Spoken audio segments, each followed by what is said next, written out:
The Key to the Indian by Lynne Reid Banks, Chapter 4, River, Coward, Never. And we are on a hot July day with my window open here in Kent Kentley Studios, overlooking a fire station and apparently a very busy street. So apologies that there will be some more background noise than we are used to in these videos, and I will try to speak a little louder and hopefully drown that out and not ruin these videos for you. So, it was a school day. Omri whispered to his father as the house woke up that he might pretend to be ill so he could stay home and they could talk more, but his dad said no way. So there was a normal breakfast, and Gian and Omri set off for school on their bikes. Adiel was having a long weekend exit from his boarding school. Omri envied him, but no, that was absurd. If he, Omri, were incarcerated in a boarding school, there'd be no question of any adventure. Actually, it turned out that happening to be in school was a good thing. It gave his mind a sort of rest. When school was finished, he went back to thinking about it on the bike ride home. He came to it fresh, and at once an interesting thought occurred to him. Bringing Jessica Charlotte might be a kind of relief to her. She'd enjoyed being with him and Patrick. It had lifted her out of her sorrow about Lottie. Perhaps it would be like that again. However terrible she was feeling, she might feel a little less terrible if she were taken out of her own life and into theirs. No one was at home when he and Gian arrived.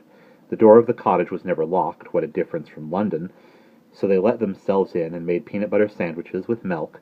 Their mother had banned fizzy drinks in the house since she went on her health kick.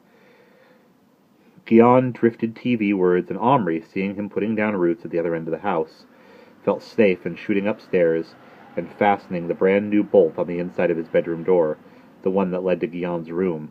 He looked at the cupboard. The mirror in its door reflected his own face back to him. You'd never think it was anything special. Just a little white-painted metal bathroom cabinet, the sort you put medicines and tooth things in. It looked a little smarter since he'd repaired and repainted it. But it was old and essentially commonplace. No one would guess. No one who didn't know would ever guess. He lifted it onto the floor and opened it. The key was inside, so were the figures of Little Bear, Bright Stars, and her baby, and the pony, and Matron and Sergeant Fickets. He took them all out and wondered where he could hide them now that the bricks of his makeshift bookshelves were gone. Eventually he found a pretty good place. There was a small, unused, old-fashioned fireplace in one wall. He reached up the chimney and found a sort of little ledge up there. He wrapped the figures individually in Kleenex, put them into a plastic bag, and put this out of sight on the ledge. Then he wiped the soot off his hands and took Jessica Charlotte's figure out of the cash box and stood her on the shelf of the cupboard, just to see how she looked there. She looked fine, just as he had last seen her, dressed up in her beautiful red dress with the bustle and the big plumed hat. Her figure was posed in a stagey position, hand on hip, another hand on her head, waving to them. Omri stuck the key in the keyhole just for somewhere to put it. He wasn't going to do anything, of course, not without his dad. He closed the cupboard door carefully. There, now everything was ready. Now he would go and do his homework. Instead, he turned the key. His hand did it. He couldn't stop it. It gave him a shock when it happened. He really did try to restrain his hand, but his fingers acted, and there was a familiar click, and it was too late. Galvanized, he turned the key back again and threw the door open. There she was, but no longer strutting actress-like, brazen and bold. Now she was lying very still on her face. Her hat was gone. She was in a different dress. It looked strange somehow. So did her hair. Omri reached in and lightly touched her with the tip of his finger. She was soaking wet. All the muscles in Omri's face went slack. He picked her limp, wet body up and laid her face up on the palm of his hand. Her face was gray. Her hair and dress streamed with water. He realized why his fingers had turned the key when he hadn't meant them to. His fingers knew what they had to do.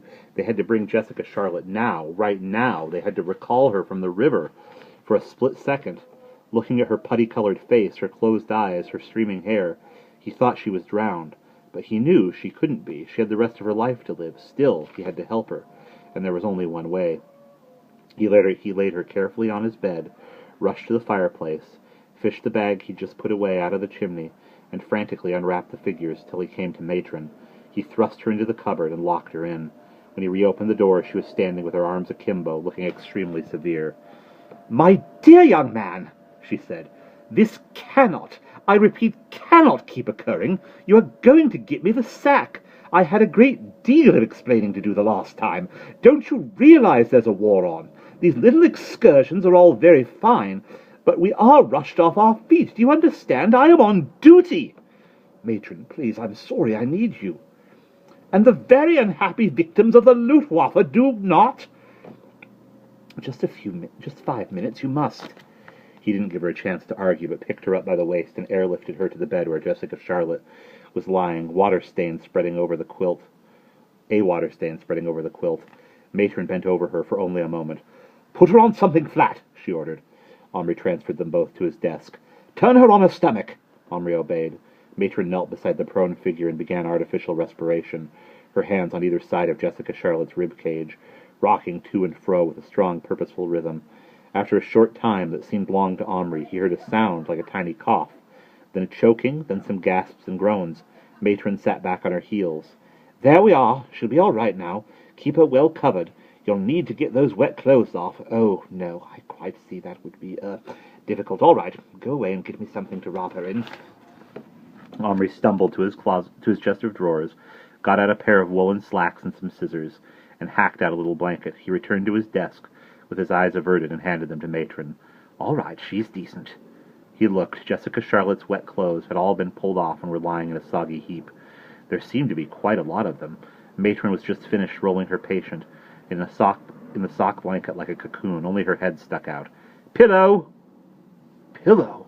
Omri's brain raced. A much-folded Kleenex was all he could think of. At least it would soak up the water from her hair. "There now. She'll do.